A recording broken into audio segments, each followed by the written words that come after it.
industrial. Depois, agora... Não, mas uma renovação.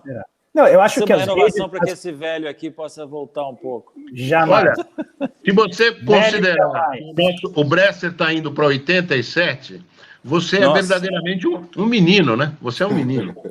Pô, que exemplo que é o Bresser, né? 87 ainda tão ativo, Delfim também. É impressionante. Mas, Paulo, eu queria pegar um pouquinho aqui a sabedoria que está vindo no chat. Tem uma pergunta que eu acho que a gente pode encadear bem com um tema que atravessa todo o livro, em todas, acho que as dimensões que você está analisando ali, que é o nacionalismo. Então, existe um problema, combinando a leitura do livro com a sua entrevista para o Conversas com Economistas, você coloca algo de uma maneira muito simples, que é o seguinte: o Brasil, historicamente, sempre esteve refém, ou vamos dizer, mercê, né, atuando mercê dos ciclos financeiros internacionais. Nosso grande amigo Gabriel Galípolo coloca de uma outra maneira, um pouquinho mais direta do que você pôs no texto, que é: a gente pega dinheiro em dólar e aplica em non-tradables, né, joga em serviços, em coisas, depois tem um monte de problema quando a gente não consegue adquirir dólar para pagar essa dívida. Isso terminou e foi diplomado em 2009, quando a gente se tornou credor do FMI, pouco antes, evidentemente, de 2006, quando a gente paga, tem um resultado líquido positivo, mas a construção das reservas ainda é incrivelmente controversa pelos custos fiscais que existem. Então, aparentemente, as pessoas têm amnésia, né, sobre tudo que o Brasil viveu antes da formação dessas reservas e fica criticando isso. Mas o que eu queria colocar para você, a partir dessa reflexão, é: qual é o espaço de política econômica que nós temos para, numa situação de crise como essa, aproveitar os recursos nacionais, a institucionalidade que foi montada, para construir um projeto nacional de desenvolvimento que nos permita reindustrializar, mas com um novo conceito de industrialização e, efetivamente, né, fazer com que o Brasil assuma uma rota diferente. E aí, um pequeno extensão dessa pergunta, o Gustavo aqui, ele pergunta se é possível que, dado o apagão federal, se os municípios e estados teriam algum poder em ajudar o Brasil nessa trajetória. São duas perguntas bem diferentes. Sobre os ciclos financeiros, esse é um ponto muito importante que você levanta. O Brasil, se você pegar um período que vai da crise dos petrodólares, nos anos 70, até a crise de 2002, cambial brasileira, 2002, 2003, você tem um longo período em que o Brasil esteve, de fato, submetido à mercê, como você disse, dos ciclos financeiros externos. Isso muda, como você também notou, e é muito importante notar essa mudança. Isso muda no governo Lula, quando o Brasil finalmente aprende a lição de que não pode ficar exposto às intempéries dos ciclos financeiros internacionais. E o que o Brasil faz? O Brasil faz um movimento de ajustamento do balanço de pagamentos em conta corrente e de acumulação de reservas. E esse movimento que o Brasil fez no governo Lula, Dilma, persistiu, não foi destruído nem no governo Temer e nem no governo Bolsonaro. E é por isso, e só por isso, que o Brasil não está aí de joelhos, como estão outros países emergentes nessa crise de 2020. É por isso, e só por isso, que o Brasil, em 2008, 2009, pôde se tornar credor do fundo, em vez de ir buscar recursos no fundo, entende? Então, para mim, é crucial que essa lição não seja desaprendida pelos economistas brasileiros, inclusive pelos economistas da Faria Lima, que fazem tanto barulho na mídia. É importantíssimo manter o nível de reservas altas. Não me venham com o argumento que o custo de oportunidade é alto, que o custo de carregamento é alto, porque o custo de carregamento se reduziu muito com a queda dos juros domésticos. Praticamente é muito administrável hoje em dia, né? E, na realidade, se torna negativo quando o real se deprecia, porque o setor público brasileiro é credor em moeda estrangeira. Então, manter o setor público credor em moeda estrangeira, liquidamente falando, reservas internacionais altas, regime de câmbio flutuante, foi outra grande inovação, essa devida ao governo Fernando Henrique Cardoso, diga-se bem da verdade, mesmo não simpatizando com Fernando Henrique. A transição para a flutuação foi muito importante para a nossa proteção internacional. Então, você combina reservas altas, regime de câmbio flutuante, dívida não dolarizada, ou seja, não ter uma dívida externa grande, pública, nem em moeda estrangeira, nem indexada ao câmbio. Todas essas características o Brasil tem. Então, a minha resposta a você é a seguinte: nós temos condições objetivas de deslanchar. O que nos falta são condições subjetivas, mentais, entende? É a ideia de que nós estamos, de alguma forma, seguir um roteiro determinado pela economia ortodoxa de galinheiro, porque não é mais a economia ortodoxa que se faz em Washington, como nós estávamos dizendo antes, né? Então, eu acredito muito naquilo que o Keynes, sabe? O Zé Márcio me perguntou quem eram os economistas que tinham me influenciado. Bom, certamente o Keynes é talvez o maior deles.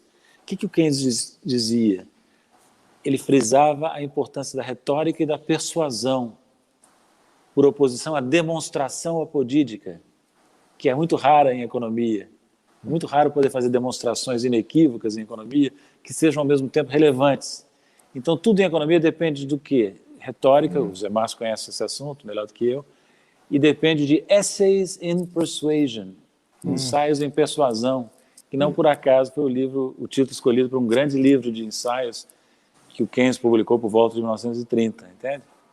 Então nós temos que fazer vocês podem ajudar muito nisso, vocês que são jovens, tem todo Nem tanto. um raio de influência já crescente.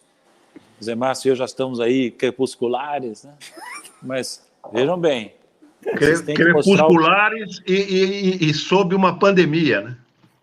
E nós temos que tomar cuidado com a pandemia. Mas, olha, vocês têm um papel importante a mostrar para os economistas brasileiros. Olha, está dentro de nós. O medo de crescer está dentro de nós. O medo, a ousadia mínima para fazer. Não precisa de grande ousadia. Mas você vê, Paulo, até só para dar um exemplo do que você está falando, esse ano o nosso déficit fiscal primário vai ser de quase R$1 trilhão. Imagina quando que a gente iria pensar que o Brasil teria a capacidade de criar uma dívida de 100% do PIB, de ter um déficit primário de R$1 trilhão, né? Porque o nosso déficit vinha em 120 bi, 130 bi, então de repente multiplicou por 10, claro, muito disso por conta do auxílio emergencial, da pandemia, mas é o que a gente tem falado, né, André? O rei está nu, né? Está aqui, ó.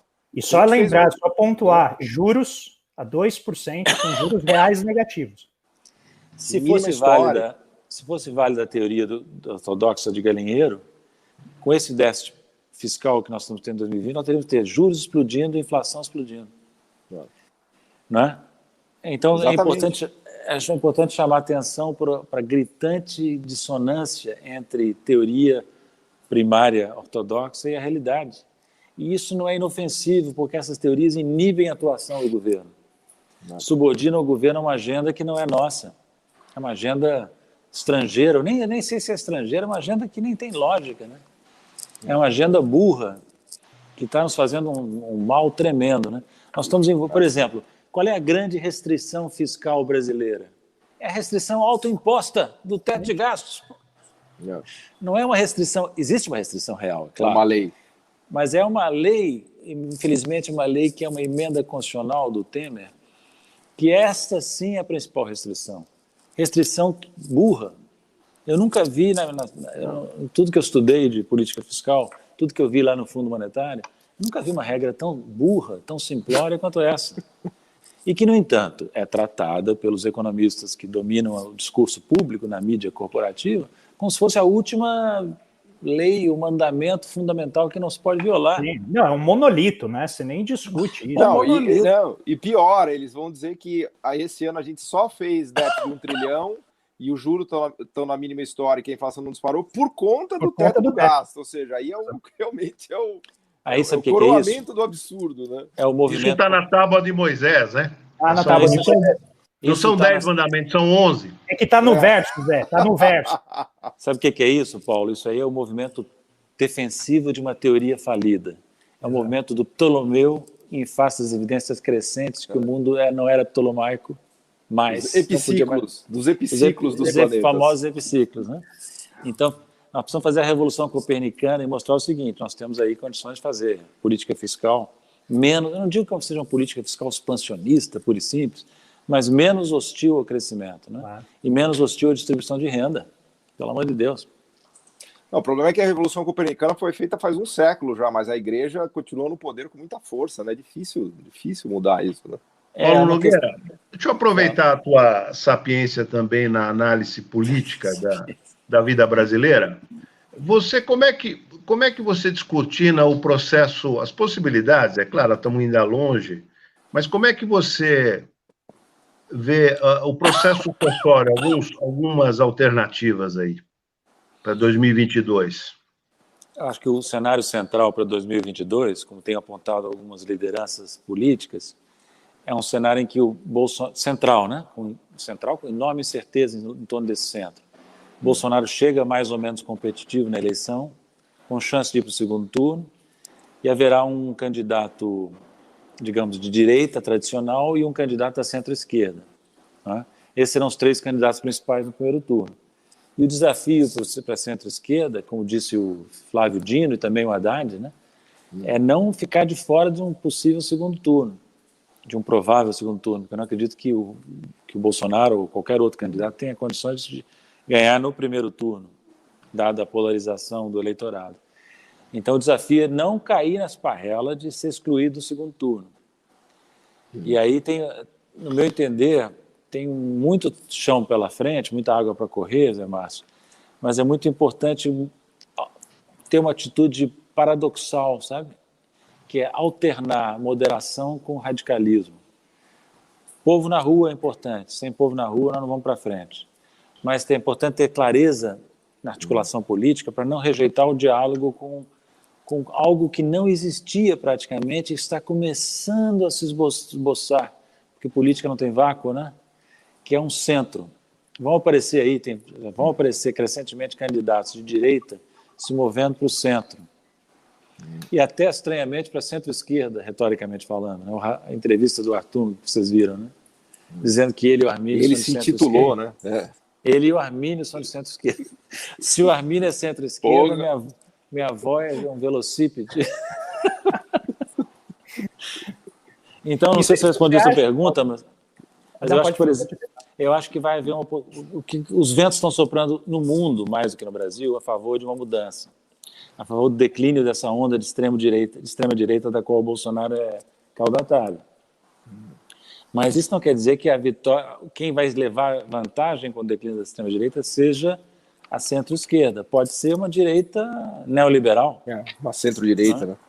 Uma centro-direita. Você acha que existe espaço nesse contexto, mesmo de uma dominância, de uma, vamos dizer, um centro ou centro-direita, de a gente avançar na reforma tributária na direção de uma estrutura não apenas mais eficiente, mas também mais progressiva, taxando lucros e dividendos, agora que o Paulo Guedes reconheceu que ele acha importante, ele já havia reconhecido na palestra com o Piketty aqui na USP que ele achava certo taxar isso. Você acha que tem já formou um consenso suficiente para a gente avançar nessa direção? Acho que não. Sendo realista, não. Porque você aí vai tocar num ponto nevrálgico. Seu sobrinho do sistema financeiro, ele discorda. Os meus sobrinhos discordam. Não tem condição. Não tem condição política. O problema é o seguinte, é que, infelizmente, é mais difícil ganhar o Congresso que ganhar a presidência, historicamente. E veja que nós passamos por quantos anos? São 8 anos de Lula e 6 de Dilma, 14. E não se conseguiu fazer nada de importante para mudar a estrutura tributária regressiva, socialmente injusta que nós temos. Então, agora acho que precisa tentar? Claro, precisa tentar. Eu vou dizer a vocês, eu acho que até já existem as ideias, viu? Não é que seja um problema de formulação. Tem muitas propostas, inclusive propostas na forma de projeto de lei no Congresso, estudos detalhados, ele caiu. Caiu, uma pena.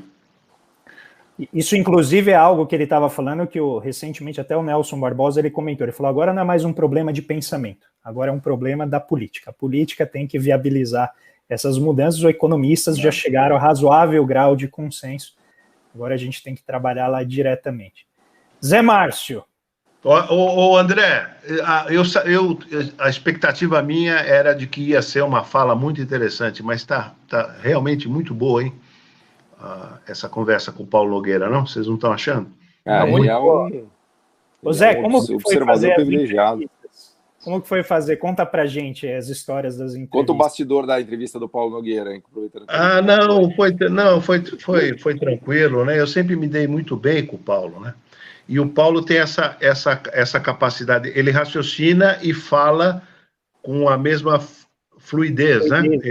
Ele fala muito bem. As aulas dele realmente eram um negócio muito... Eu diria que ele fala como ele escreve. Ele é elegante ao pensar, ao falar e ao escrever.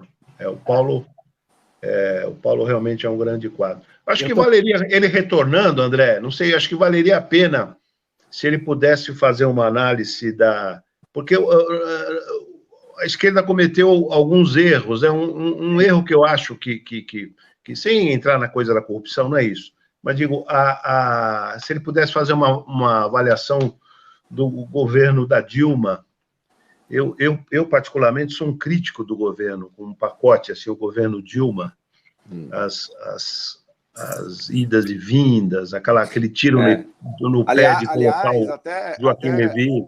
Até sugeri aqui, eu coloquei até no blog um post com uma análise que o Nelson Barbosa fez.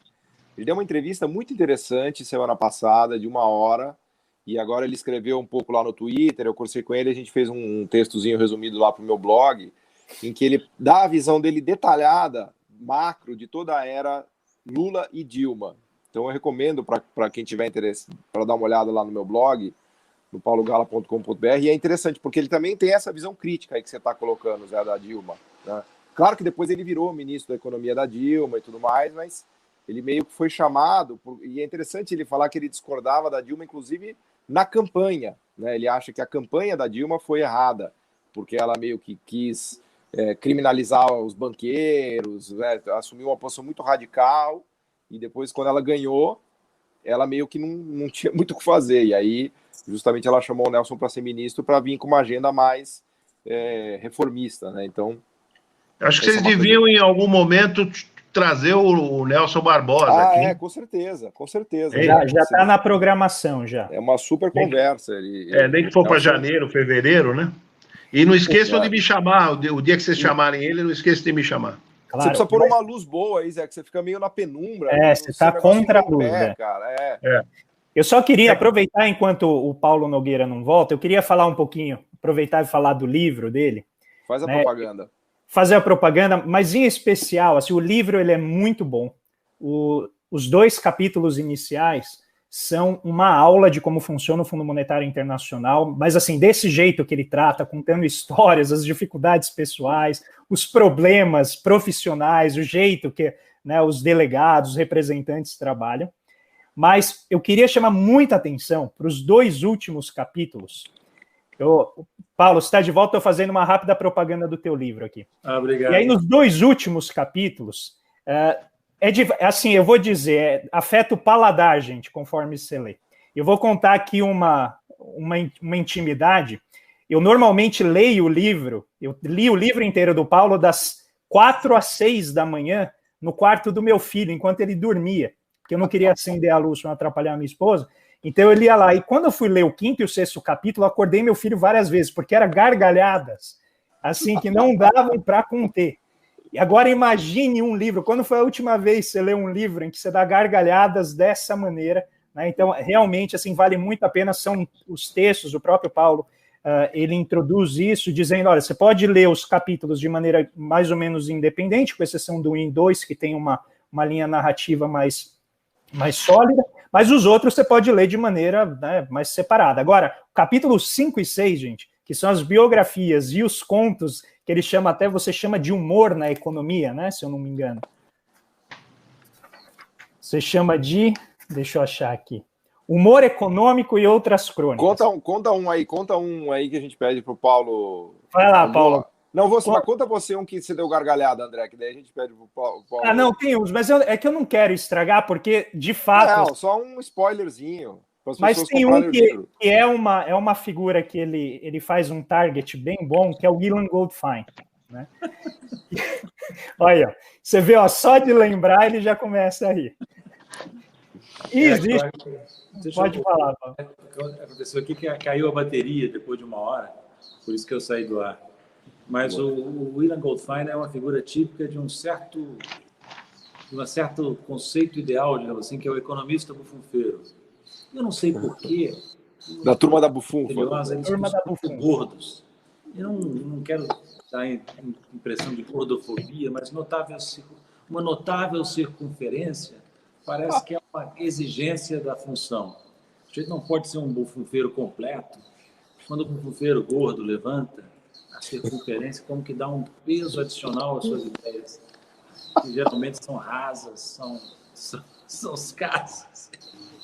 Então, é que eu sigo muito um preceito do Galbraith, John Kenneth Galbraith, que é o seguinte: o humor é um instrumento essencial da caixa de ferramentas do economista.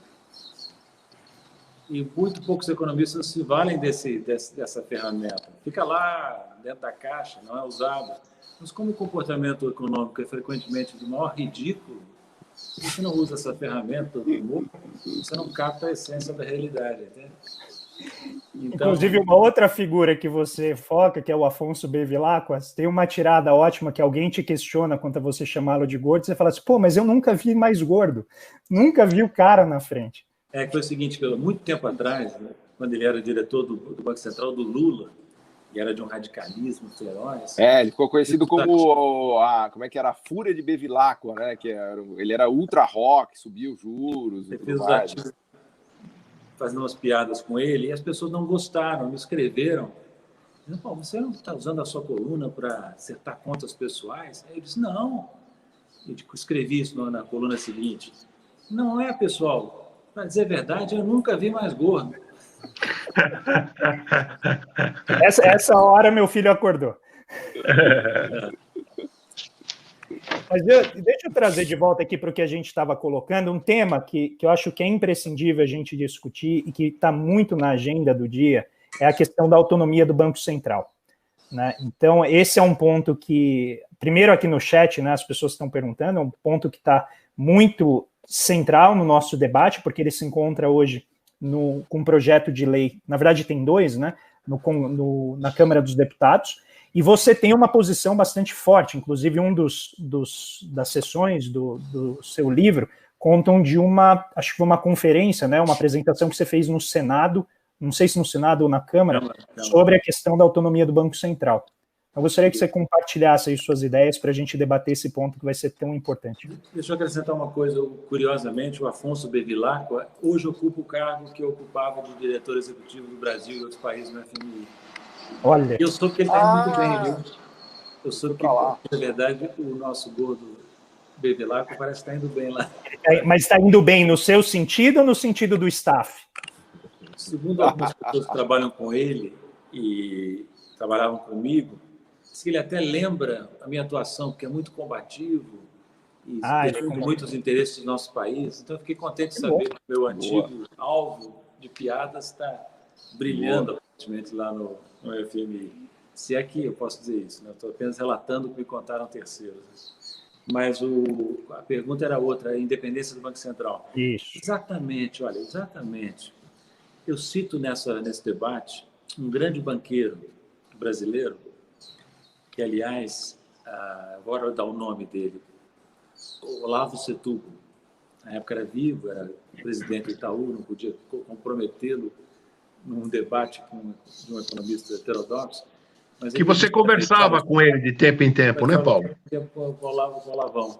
O Olavão disse isso para mim. Paulo, você pensa que eu sou tão conservador? Eu não sou. Eu sou contra, por exemplo, a independência do Banco Central. Aí eu disse a ele, por quê?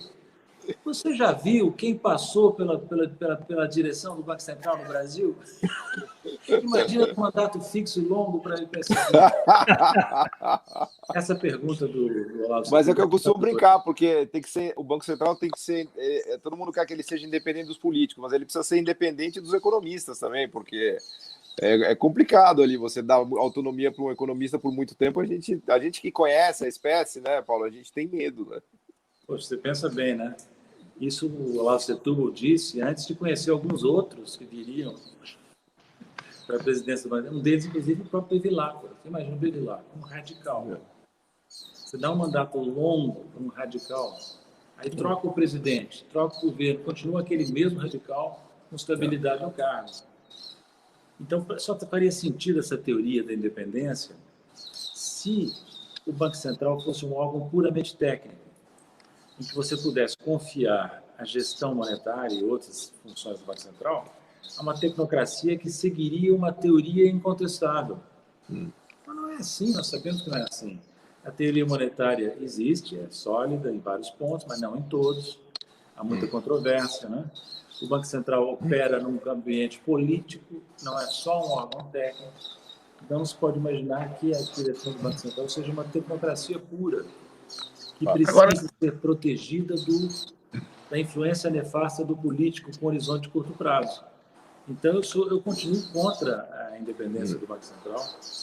O que é o ponto central desse projeto, André, Paulo Gala, Zé Márcio? O ponto central desse projeto, não vamos perder de vista, é a ideia de que você vai dar mandatos fixos e longos, relativamente longos, 4 anos, não coincidentes com o presidente da República.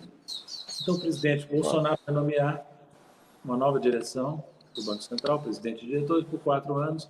O presidente eleito em 22 pode ser algo totalmente diferente do Bolsonaro, vai ter que lidar num chave com a equipe nomeada pelo Bolsonaro. Entende?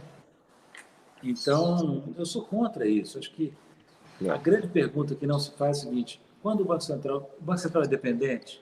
Não é, ele já é na prática razoavelmente autônomo. Onde é que o Banco Central é dependente? Ele é dependente das instituições financeiras. E essa dependência se estabelece não na lei, mas na prática pela porta giratória de que falávamos antes. Então você tem o sujeito, faz carreira nos bancos, vai para o Banco Central, valoriza o seu passe, volta para os bancos, eventualmente volta ao Banco Central. Isso é um resumo do que foi, por exemplo, a carreira do Ilan Goldfein. Começou no setor privado financeiro, foi para o Banco Central, voltou para o Itaú, uma posição mais importante, voltou para o Banco Central na condição de presidente, agora voltou para ser conselheiro do Credit Suisse. Então, o que essa gente faz? Ela se cacifa no setor público para exercer funções no setor privado. Como é que se faz esse cacifar? O sujeito tem que dançar conforme a música. Ou seja, subordina-se o Banco Central a interesses privados. É a captura do regulador pelo regulado. E essa captura tem um contrapeso frágil no fato de que a direção do Banco Central é demissível ad nutum, a qualquer momento, pelo presidente da República e pelo ministro da Economia, última análise. Isso tem que continuar assim. Olha, é tanta ignorância. A ortodoxia econômica do Galinheiro, que reina no Brasil, faz muito estrago. Um deles é esse. Por exemplo, quem imagina que o Banco Central possa ser, de fato, independente? A política fiscal e monetária tem que ser coordenadas. Então, as autoridades fiscais e monetárias não podem cada um atuar em faixa própria, como se fossem independentes. Eu não me esqueço daquele filme, Inside Job, em que eles, se eu não me engano, aquele filme que eles mostram, inclusive um relato do Nixon, né, porque agora os documentos estão saindo, em que ele fala para o secretário do Tesouro e fala assim: olha, fala para o presidente do Banco Central, não posso ligar para ele direto, mas transmite a ele o que eu estou te falando. Eu estou lembrando... Essa dificuldade, né, de você separar os dois, são órgãos do mesmo, né? Eu estou lembrando... Para discutir isso na mídia corporativa, né? O que seria correto? Tomar uma decisão estratégica dessa no Congresso. Teria que ter audiência no Congresso, transmitida em rede nacional. Onde estão as audiências? No Senado não houve, que eu saiba. Na Câmara não houve. Nada impede de fazer uma audiência virtual, bota um defensor, ou vários defensores do Banco Central Independente contra críticos, e bota para discutir. Vamos ver se essa teoria tem consistência. Pelo amor de Deus. Eu estou lembrando agora, eu fiz uma visita para o Guido, já depois dele ter saído, ele calado demais, etc. Eu falei: Guido, você tem que fazer uma apresentação, uma discussão, e ele fez, no âmbito da pizza, viu, Paulo? Os membros da pizza que assistiram um seminário maravilhoso dele, e ele dizendo: olha, eu fui obrigado a fazer política fiscal, a gestão dele inteira sem a perna monetária, ele não tinha, né? Porque o tempo todo era... Havia uma divisão clara entre o Meirelles, no Banco Central, né, e o Ministério da Fazenda, era como cada um por si, Deus por todos. Né? Exatamente, ele fez política econômica sem a política monetária. Então ele fez muito, né? Está expressando a velha posição keynesiana de que a política fiscal e monetária tem que ser coordenada e, portanto, o Banco Central não pode ser um órgão independente. Essa é a posição dos keynesianos, sempre foi. E como que você avalia a gestão do neto do Roberto Campos? que curiosamente, por uma ironia da história, ele que trouxe a taxa de juros para patamar. Ele não, a pandemia, mas pelo menos ele que foi o responsável por levar a taxa de juros às mínimas históricas. Não acho que seja tão ruim, o neto do Roberto Campos. Né? Melhor que o antecessor, mais flexível, mais ágil. Né? Ele é um cara mais pragmático. Né? O antecessor, que é o Goldfein, é um paquiderme. Esse aí um cara que tem mais agilidade dentro do mercado diretamente, era um operador, não era economista de banco, era um operador. E faz com isso um papel importante, eu acho que. Onde é que eu vejo falhas? Por exemplo, o Banco Central não tem garantido que o crédito chegue, as operações de crédito emergenciais cheguem na ponta aos bancos, aos pequenos e médios. Está muito inerte nesse ponto. Mas na gestão da Selic tem sido bom. Tem aproveitado bem o espaço e criado com isso uma condição nova para o financiamento do Tesouro, né? E para fazer um pouco de contraponto a essa pressão recessiva. Né? E você acha que, vamos imaginar que eu acho que o projeto de autonomia vai passar. A minha impressão é que existe base suficiente para aprovar. Como que você melhoraria o projeto que está lá? Não sei se você chegou a estudar já profundamente. Eu melhoraria da seguinte maneira. O projeto, no que diz respeito ao elo realmente relevante, que é a relação de dependência do Banco Central com instituições financeiras privadas, ele só mantém o status quo insuficiente, que é a quarentena de 6 meses do presidente e diretor ao deixar. Muito pouco isso. Uma quarentena muito pouca, muito pequena. Então, eu introduziria mecanismos para dar uma obrigação ao Banco Central de se desvincular um pouco mais desses interesses. Eu faria, não vai haver muito apoio para isso na turma da Bufunfa, mas eu faria uma regra que determinasse que a composição da diretoria fosse objeto de lei e que pelo menos 2 composição, né? diretores sejam ou funcionários do Banco Central ou profissionais do setor real da economia ou de outros setores do governo, né? E só um terço reservado ao pessoal do mercado, né?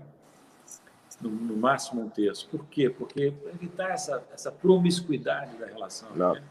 Outra coisa, eu gostaria de ver os mecanismos de prestação de contas do Banco Central à sociedade e ao parlamento, sociedade via parlamento, diretamente à sociedade, mais especificados no projeto. Você vai dar mais autonomia e independência deles. Ô Paulo, o teu som está um pouco ruim. Cria obrigações maiores para que eles prestem contas do que fazem. Com essa independência. Por exemplo, divulgar as atas, né, as falas das reuniões, você acha que esse é um caminho? Pode até ser gravada a ata e disponibilizada depois de um certo tempo, ou ser uma ata de opiniões personalizadas, onde você identifica a opinião de cada diretor nos temas centrais, né? É uma possibilidade. Obrigar os deputados e senadores, os diretores a virem falar com os deputados e senadores regularmente, explicando as suas ações, né? Acho que isso ajuda, não resolve o problema. O problema principal do projeto, no meu entender, é esse mandato longo, não coincidente com o do presidente, que é, como eu disse, A gente pode explorar isso também em outras oportunidades, mas eu queria dar só um argumento de economista, que vocês vão talvez gostar, que eu tirei do Blinder, Alan Blinder, há muito tempo. Bancos centrais, teoria em prática. Estou lendo o Alesina, estou lendo essa turma toda defendendo a independência do Banco Central com os argumentos que vocês conhecem, mas esse argumento pode ser reduzido ao absurdo, da seguinte maneira: qualquer setor-chave da política econômica, do Estado de um país, merece, então, autonomia. Por que não fazer com o Banco Central, com a Receita Federal, o mesmo que você faz com o Banco Central? Lá também é importante preservar a independência dos técnicos de influências políticas malignas, né? Então, dá autonomia. As agências, todas as agências. Mandato fixo, não coincidente com o presidente da República, para o secretário da Receita e para os seus auxiliares principais. Mesma coisa nas agências reguladoras, e vai por aí. Se você for aplicando esse raciocínio onde pode aplicar, onde deve aplicar, você chega a um Estado balcanizado, fragmentado, cheio de agências independentes e impossibilidade de coordenar a política econômica no nível central pelo poder político eleito. Esse é o negócio. Você vai cercear o poder político eleito para dar poder a uma tecnocracia não eleita. Paulo, vai lá, Zé. O seguinte, se você pudesse falar um pouco do seu pai, esse seu nacionalismo, você herdou do Paulão Nogueira Batista, né? Se você pudesse falar um pouquinho do teu pai e da importância do seu pai na história da diplomacia brasileira, né? Ele continua te dando consultoria, Paulo? Pois é, eu tenho uma ligação muito forte com meu pai, volta e meia sonho com ele, ontem mesmo sonhei com ele, de ontem para hoje, e ele foi uma figura extraordinária para os filhos e para a família e para o país, para o Itamaraty. Ele fazia parte de uma ala nacionalista que deu como frutos principais o Celso Amorim, o Samuel Pinheiro Guimarães, todos eles discípulos do meu pai, né? Eu fui discípulo, fui filho e discípulo, sou discípulo dele, né? Sou filho e discípulo ao mesmo tempo.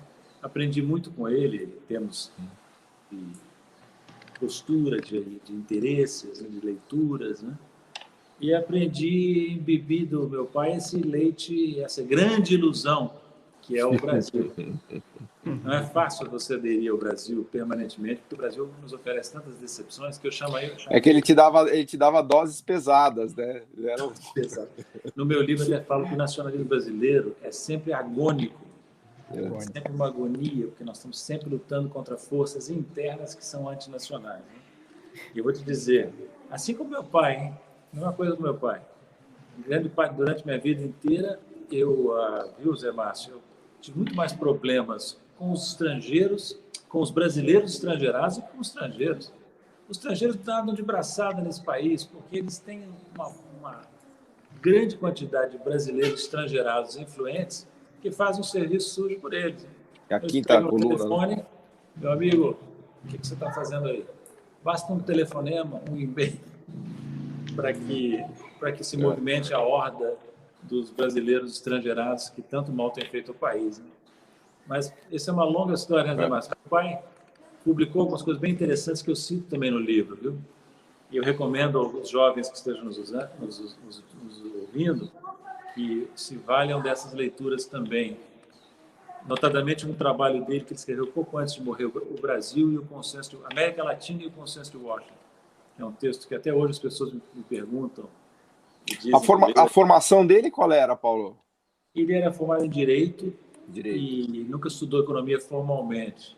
Uma vez, numa controvérsia que ele teve com o Roberto Campos para ele assim, Paulo, você nunca estudou economia? Aí meu pai, olha, Roberto, mas eu tento me informar e acho que às vezes tenho razão contra você. Ô Paulo, você viu a influência desse canal do André Roncaglia e do Paulo Gala? Você viu a quantidade de visualizações que tem? Esse canal aqui tem prestígio. Inclusive, já vou aproveitar e pedir para o pessoal já deixar a curtida, se inscrever, que vem muito mais pela frente. Isso. Parabéns aí pelo canal, foi uma satisfação poder contribuir com esse debate. E vamos tocar, porque temos uma longa luta de persuasão aí pela frente, de luta contra o obscurantismo, que não é só o obscurantismo da extrema-direita, é o obscurantismo também da direita tradicional, que não é pequeno, viu? Sim. E é uma luta enorme que nós vamos ter que levar adiante. Ô Paulo, talvez uma última fala tua, se for possível, você pudesse falar um pouco, quando você saiu do ar, eu estava dizendo que eu sou particularmente crítico da gestão Dilma. Acho que a Dilma cometeu alguns problemas grandes, né, ao contrário do Lula. E se você pudesse... Penúltima fala, Zé. Depois eu quero pedir uma última dele, mas é a penúltima. Vai lá. Se você pudesse... Olha, Dilma é um personagem importante do livro, viu? Muito.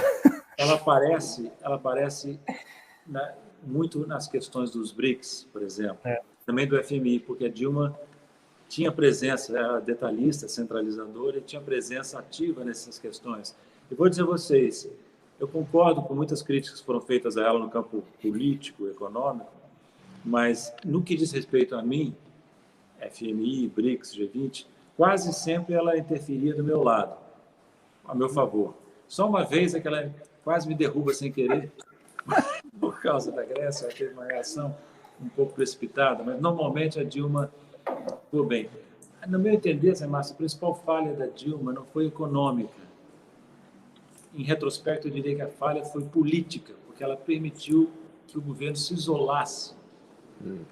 É verdade que as condições objetivas eram difíceis. Ela mesma diz isso, que o espectro político se inclinou para a direita durante o período dela. É verdade. Mas ela acelerou o processo à medida que ela se isolou. Dialogava pouco, centralizava demais, só ouvia poucas pessoas e foi favorecendo um movimento que viria de qualquer maneira, né? Que era um movimento que tinha muito mais do que hostilidade a ela, era um movimento de rejeição do que o PT, enquanto social-democracia brasileira, representava. Uma última fala, Paulo, já te agradecendo de antemão, vou agradecer ainda mais, mas eu queria que você comentasse algo que para mim atravessa todos os seus textos, e eu vou fazer aqui na verdade, um depoimento de algo que me ocorreu durante a leitura de seus vários textos. Reza a lenda que o Weber, quando ele conheceu o Wagner mostrou para ele, o Max Weber, né, mostrou para ele como que ele fazia a escrita da música, né, como ele organizava uma sinfonia. E disse que o Weber entrou em choque, porque ele falou, é esse o tipo de escrita que me falta. Várias dimensões sobrepostas, dotadas de uma harmonia integral, né, que faz com que seja... E quando eu leio o seu texto, eu vejo essas diferentes camadas. Eu acho que o seu texto ele é muito denso nessas camadas, muito embora a leitura seja muito fluida. E o Paulo não conheceu o Wagner, né? E não conheceu o Wagner. Mas ele escreve como alguém que faz composição sinfônica. E aí eu queria te perguntar qual a importância, pegando a fala do Keynes, de que o economista não pode ser apenas um economista, mas ele deve ser um matemático, um filósofo, um literato, um historiador. Qual que é o papel da literatura para enriquecer a maneira que você enxerga o mundo, por os autores que mais te influenciaram, e aí a gente já aproveita para fazer o final lírico das nossas lives, que é a parte da poesia. Parte da poesia. Olha, a literatura é muito útil para o ser humano, claro, mas para o economista em particular, porque nos ensina a lidar com as palavras, nos ensina a lidar com os valores. E eu sempre fui do ponto de vista de que a fronteira entre a realidade e a ficção é muito tênue. As crianças percebem isso intuitivamente. Botam as crianças para assistir um teatrinho de marionetes, elas imediatamente embarcam naquilo como se estivessem vivendo uma realidade, passam a opinar sobre o comportamento dos personagens, né? E assim deveriam ser os adultos também, né? Porque você vê, por exemplo, o meu livro. Quando eu contei a alguns amigos que eu ia lançar um livro com esse título, o pessoal disse, o Brasil não cabe no quintal de ninguém, isso é livro de ficção? E tem um elemento de ficção no sentido de que tem elemento de criação de valores, ou de tentativa de criar valores, né? E nesse propósito eu me socorri muitas vezes de arte, literatura, filosofia, né? Poetas que eu aprecio muito, por exemplo, o Heinrich Heine, os filósofos que eu aprecio muito, como Nietzsche, né? Dos poetas de língua portuguesa, o que eu mais aprecio e cito está no livro, inclusive tem um ensaio sobre ele no livro. Sim. Na verdade, não um ensaio, um artigo sobre o Fernando Pessoa, né?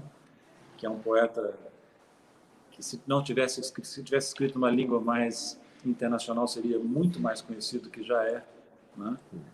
Machado de Assis, e vai por aí, né? As referências são muitas. Thomas Mann, né? E eu acho que nós temos que enriquecer a economia com outras disciplinas, como disse o Keynes, né? A famosa passagem que você mencionou, né?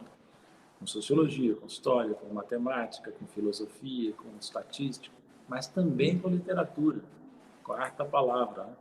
E até com a música, né? Continuo exagerando aí em comparar com o Wagner, mas realmente foi um grande elogio que você fez. Até a música pode nos ensinar alguma coisa, né? Porque a música, o que ela faz? Ela alterna ritmos, ela sobrepõe motivos, ela repete motivos. O Wagner, por exemplo, repetiu os leitmotiv, né? Os motivos centrais, condutores, né? E acho que isso, na comunicação literária, em economia, nos livros, nas palestras, é muito importante ter esse lado também. Então, eu, modestamente, me esforço para contribuir um pouquinho para essa tradição da economia política, que é a economia histórica e que é também a economia literária. E agora a sua poesia, Paulo. Bom, você me avisou que você tem o hábito de pedir aos entrevistados que citem um poema. Eu vou recitar rapidamente um poema curto do Fernando Pessoa, que é o meu poeta predileto em português. Chega mais perto da câmera, só para a gente escutar melhor, né? Eu vou até maximizar a tua tela agora. Então, é um poema do Fernando Pessoa chamado Mar Português. Vamos ver se eu consigo recitar sem errar muito. Ó mar salgado, quanto do teu sal são lágrimas de Portugal. Por te cruzarmos, quantas mães choraram, quantos filhos ficaram por rezar, quantas noivas ficaram por casar, para que fostes nosso, ó mar. Valeu a pena? Tudo vale a pena se a alma não é pequena. Quem quer passar além do bojador, tem que passar além da dor. Deus ao mar o perigo e o abismo deu, mas nele é que espelhou o céu. Eu queria, só para fazer uma coisa ainda mais inusitada do que esse maravilhoso, mostrar a vocês rapidamente. Peraí que a gente tem que aplaudir. Meus poemas reais. Os meus 4 netinhos. Aê, agora sim. Estão aparecendo todos. Caramba, hein? Que lindo. São vários, hein? Lindos, hein? Lindos, Paulo, lindos. Lindos, lindos. Lindos. Helena, você não está aparecendo. Tony, vem aqui atrás, olha. E pronto. Olha aí. Aí o seu legado. Olha lá, boa. Esse é o legado maior. Felipe, Maria Augusta, Helena e lá no fundo está o Antônio. Boa. Lindos. Oi, gente, tudo bem? Boa. A gente está tirando o seu avô de vocês, né? Desculpa. A gente já está acabando. Agora, Paulo, só uma coisa que foi lembrada aqui, eu não quis te interromper, mas você esqueceu de um autor muito importante para você na sua comicidade. É verdade. Nas sacadas, né? Nietzsche. Não! Nelson Rodrigues. O Nelson Rodrigues. Foi rapidamente lembrado aqui no chat. Já nem menciono mais, porque é um guru real mesmo. Já não se sabe quando você termina e ele começa, né? Esse mesmo. Gente, quero agradecer demais a você, professor Paulo Nogueira Batista Júnior, que esteve aqui com a gente. Muito obrigado, assim, para mim foi uma honra. Agradeço muito ao Zé Márcio Rego, ao Paulo Gala por terem enriquecido aqui a nossa conversa, todo mundo que nos acompanhou. Deixo um grande abraço para vocês, um excelente domingo e uma boa semana para todos. Fiquem bem. Valeu.